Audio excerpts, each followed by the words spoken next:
Здравствуйте, ребята! Саламат Нурманбалар. Мы продолжаем изучать раздел «Охрана окружающей среды». Урок номер 43. Тема урока «Что такое окружающая среда?». Упражнение номер 1. Бірінші тапсырма. Рассмотри картинку, инфографику. Прочитай, выполни задание и ответь на вопросы. Прочитай предложение. Внимательно рассмотри иллюстрацию, что изображено на ней, что нас окружает. Окружающая среда – это все то, что нас окружает, те места, где мы живем, работаем, отдыхаем. Запомни, инфографика – способ передачи информации с помощью рисунка, текста, цифр. Мы узнали, что все нас окружает, называется окружающей средой.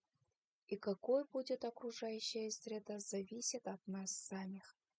Что делаем? Живем, работаем, отдыхаем. Глаголы настоящего времени, множественного числа. В окружающую среду входят и животные, растения, и люди, и дома, и различные предметы. Упражнение номер 2. Екінші тапсырма. Люди любуются красотой природы и отдыхают. Проявляя заботу, они получают от животных молоко и мясо, от растений плоды и кислород, от природы воду и тепло. Это природная среда, которую человек не создавал. Люди живут в городах, селах, где их окружают предметы, быта, техника. Они пользуются гаджетами и транспортом. Это искусственная среда, которую создал человек. Все это относится к окружающей среде. О чем говорится в тексте? Какой бывает окружающая среда? Какая среда имеет значение для человека? Докажи. На какую среду человек больше влияет? В чем проявляется это влияние? Запиши в тетрадь выделенное предложение. В тексте говорится о том, что информацию об окружающей среде. Какой бывает окружающая среда? Среды бывают природные и искусственные. Какая среда имеет больше значения для человека? Природную создала природа, а искусственную создал человек. Для человека больше значения имеет природная среда. На какую среду человек больше влияет? В чем проявляется это влияние?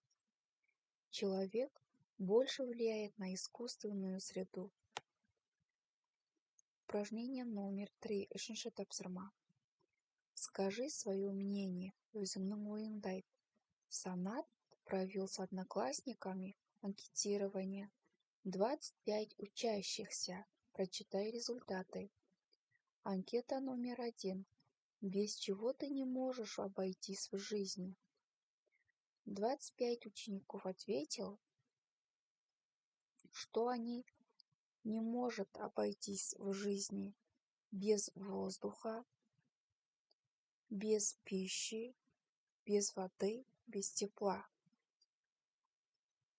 23 учеников ответили без жилья, 24 учеников ответили без одежды, 20 без машины, 23 учеников ответили без мобильного телефона. Сделай вывод, без чего вообще одноклассники не могут жить, без чего можно обойтись, каким образом? Прочитай анкету номер 2. Анкета номер 2. Что можешь сделать, чтобы сберечь окружающую среду? 25 учеников ответили: «Я могу беречь воду». 20 учеников ответили: «Я могу заботиться о животных». 21 учеников ответили: «Я могу складывать мусор в контейнеры». 10. Выскажи свое мнение, точку зрения, в чем проявляется отношение к окружающей среде. Обрати внимание на цифры, количество детей. Одноклассники ответили, что не могут жить без природной окружающей среды. Можно обойтись без искусственной окружающей среды. Я считаю, что мобильный телефон может заменить живое общение людей, а машины могут заменить велосипеды. Упражнение номер 4. Төртінші тапсырма. Прочитай и перескажи текст. Оқып, түсінгенімізді айтамыз. Вставь подходящий предлог. Мына жерлерге тура келетін предлогтарды қою керек. Человек мыслит и трудится, поэтому он не просто прославляется к условиям окружающего мира, но и преображает его.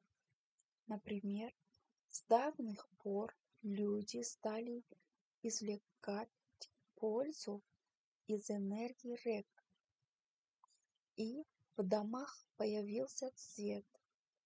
А сегодня во многих странах используют энергию солнца.